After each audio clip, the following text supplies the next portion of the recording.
guys, what is going on? Got just a little bit of a video update for you. I've been waiting to do a little video update here. Um, you can see I've been working on the flatbed dually. It's coming along uh, slowly but surely, mainly just because I'm waiting on parts for it. So, yeah, I don't know. I don't know what's going on with that. So we about got it where I think I'm going to keep it. The only thing I was gonna be switching over to the R4 transmission for a scale motor and stuff in this one, but I think I'm gonna rock it how it is for right now because this is going to be my just hauling of trailers. um it's got the 2-speed in it, and I kind of want to keep the 2-speed for now, and then later on down the road I will revamp it and go to the scale motor and the scale transmission. But I thought the 2-speed would be pretty nice for pulling trailers and all that and whatnot. And I'm actually going to keep the Yoda 1 axles underneath of it for now. I will be upgrading to the 44s, the correct Chevy ones. But for right now, it just works really well for what it is. So I'm just going to keep it and run it the way it is for right now. But, later on, I will be doing the interior up in it, scaling out the interior a lot better and doing the proper truck interior and some of the shrink door panels and stuff like that, and the bench seat. But and then some inner fenders for it. But I want to keep the 2-speed in this truck mainly, like I said, because it's going to be pulling a trailer, hauling trucks around in videos. So, and I'm gonna get some pretty cool, some license plates made up for it and all that good stuff. So, I had one of my subscribers that was asking about it, and I sent him some pictures of it, but I figured I'd do a video here.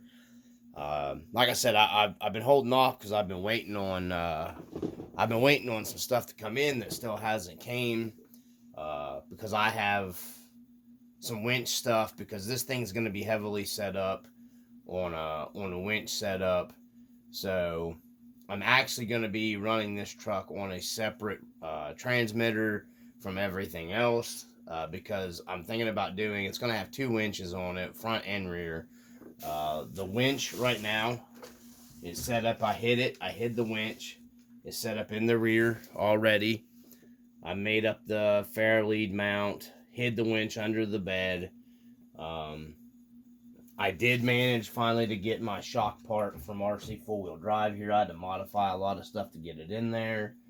One thing I'm going to have to order is the shocks for this. And I got to figure out, I've got the rear figured out. I got to get the front figured out. She's got good articulation, guys, how she is. She really flexes out really nice. I think this truck is going to work great for pulling a trailer. I may end up having to put the springs back in the shocks for the trailer pulling. I don't know, but it doesn't matter even if I do, because I'm going to run 80 millimeter shocks in the back. And what I can run the 70 millimeter springs, to where when I load the trailer on it, it'll give it the proper squat of hauling when you got the weight on it. And then the internal springs will kick over like a set of overloads. So once I load the weight onto it, I'll have the springs pushing back, holding it there, because you will get a little squat with a real truck. So that's what I'm going to do, just my own custom overloads internally inside the shocks. Like I said, later on down the road, I'm going to go out a little more on this build, maybe towards winter time. But for right now, I really want to keep the 2-speed for the trailer stuff, and I still want to be able to trail this too. And the 2-speeds work really well. It'll work well for both worlds. So, some stuff I wanted to share with you guys. Like I said, it took me forever just to get this. People say that the shock mount. People say RC Full Drive is like, sometimes they're hard to deal with, or I don't know. I've not had this problem. I emailed RC four-wheel drive, because it was missing this shock bracket in the back for the rear shocks, because this thing didn't have shocks in the back at all when I got it. Took me a lot of figuring out, especially with the Yoda ones, because they are a little bit different. They only have the shock mounting location on the bottom down here, which wasn't going to work because this is a little bit of an extended wheelbase with the longer travel leaf brackets on it. So what I had to do was I had to order this, and you can't just buy that. They don't just sell that part individually. They usually sell it with their chassis. But RC four-wheel drive was nice enough. It did cost me $20 shipped, but it was better than spending almost $80 for a whole chassis. So I didn't mind that, and they were really cool about it. It took a while to get here. I actually think it might have had to come from their China warehouse.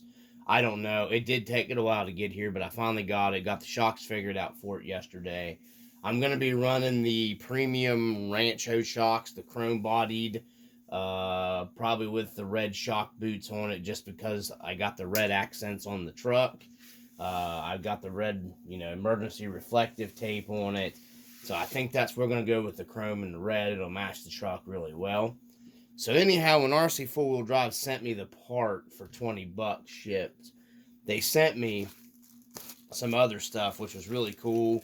They sent me a keychain, a bunch of stickers, and then a really long RC four-wheel drive lanyard that I have switched over to. It is now on my GT3B. That was really cool. They sent me that. I don't know what the price out of their lanyard is. I think this keychain might be $4 or $5. They sent me a bunch more of the decals. I thought that was really awesome. I just wanted to say thanks to RC four-wheel drive, for hooking me up with the stuff. A lot of places just they wouldn't have done that. So that was cool. I appreciate that. So a shout out to RC four-wheel drive, for hooking me up with a couple of the keychains and the lanyards and stuff. I guess I'm an RC four-wheel drive fanboy, I guess, supposedly. But other than boom racing, if you're going scale hard body, what else is really out there, really? I mean, if you want scale, most of these trucks that you see before you in the real world are leaf sprung.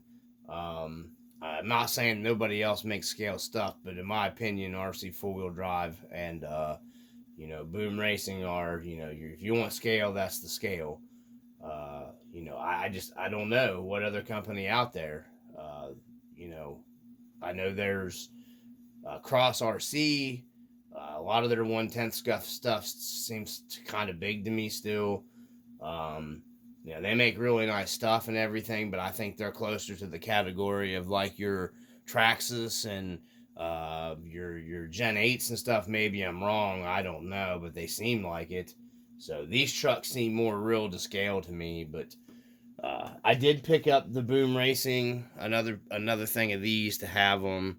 They're mag seat lug bolts because they make the perfect lug bolts for your wheels. So I got to get those in this. I am going to go ahead and go with the half ton. I know it's a half ton, but we're going to call this the heavy half. I don't think they made the heavy half this far back, but later years, Ford and Chevy, I think Chevy did it. I know Ford did it. They did one called the heavy half, and it was a heavier duty running gear in a half-ton truck. It was a really kind of odd thing they didn't do very much of. I don't know if Chevrolet did it or not, but I'm doing it on this one. And I'm going to get some cool license plates made for it. And then I'm going to get the K10 stuff for it. I think eventually this truck's going to get a different paint job when it gets the wrecker stuff done over on it. I don't know. I'm still up in the air with a lot of it.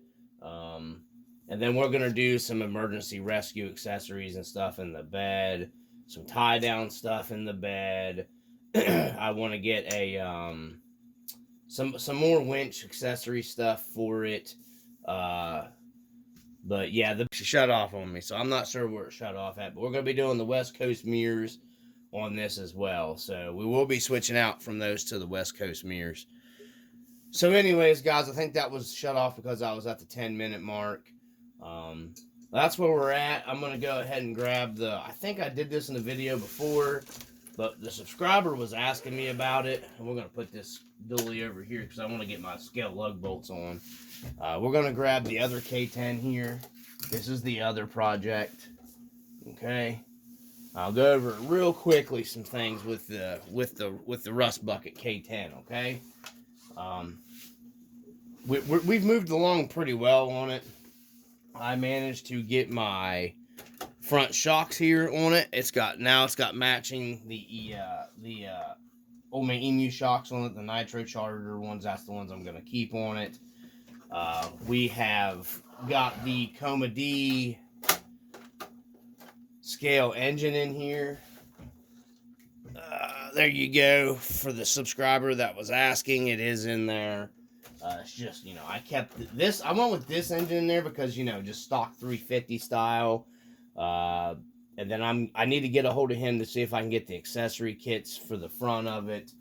Then I'm just going to do inner fenders, and I might do a few accessories here. Not going too far out with it like we did the Rust Bucket Blazer for right now. This is basically how I'm going to be running this. K10, white spokes on it. That's just basically how I'm going to be rocking it. That's how I like it for right now. And then I'm doing up the interior and stuff in it. So, yeah, that's really about it, I think. I kind of like it, just the beat up rust bucket like that. Yeah, I'm not really going to change a whole lot else on it. This is another one of I really like this truck for some reason. And then we are going to be dropping down to the proper rear bumper. We will be going to the proper Chevy truck bumper, and then maybe the tailgate even. I don't know yet. I do got the light kit coming for this one. I just really like the Chevy trucks, guys. So yeah, I think that's pretty much mostly it. I don't think there's anything else I can add to this, guys. If you guys got any questions or something you want to see in the dungeon here, just let me know. We're gonna, like I said, I'm gonna be focusing on this truck more, the dually build, because I want to get it out and get it running. Already pretty much got the headlights and stuff in it I'm gonna stay with. Like I said, I gotta detail some stuff up in it. I do got the Power Shift RC light kit coming for the other K10. I would like to eventually upgrade to a different set of tires on that K10. I don't know. I don't want to go with another set of groundhogs on it. And they discontinued the rusted wheels. RC4 Drive discontinued those rusted wheels. So I can't get those. But, which sucks really bad. Because I really like those on the ones I'm running on the Rust Bucket Blazer. But it is what it is. It just sucks that they've discontinued those. So, anyhow, I think that's it here, guys, from the RC Dungeon. I don't want to get it any longer. It's almost going on another 4 minutes.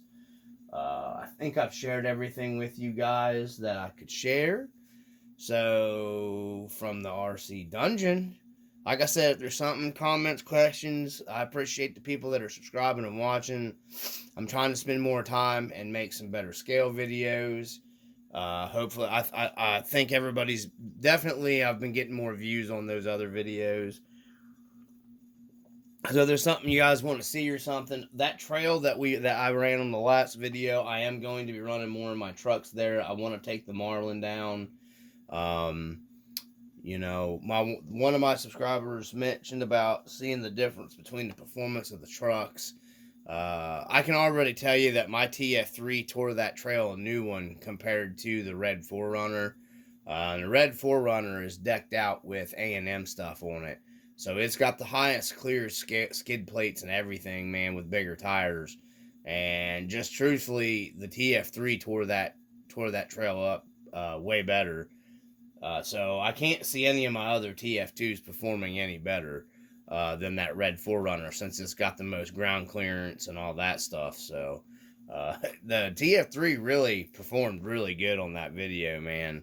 Once you fix that steering issue with those trucks, I don't know what everybody's problem is with them. It really changes the whole truck. Really, it's my go-to trail rig now because it goes so well. Very rarely I have breakdowns on it unless I'm being stupid, which is about anything. You can break anything. So, anyhow, from the RC Dungeon, guys, drop your comments, questions down below. Give me a thumbs up, hit the likey, subscribes. Whatever, it is what it is. I'm going to keep plugging away at videos, doing them anyhow, because I like to do them, and I appreciate the people that do watch. I know not a lot of people do watch these videos. It seems like the views are pretty far down on them, because I bore everybody to death probably, but I 100% appreciate the ones that actually sit down and take the time to watch these videos. From the RC Dungeon, peace.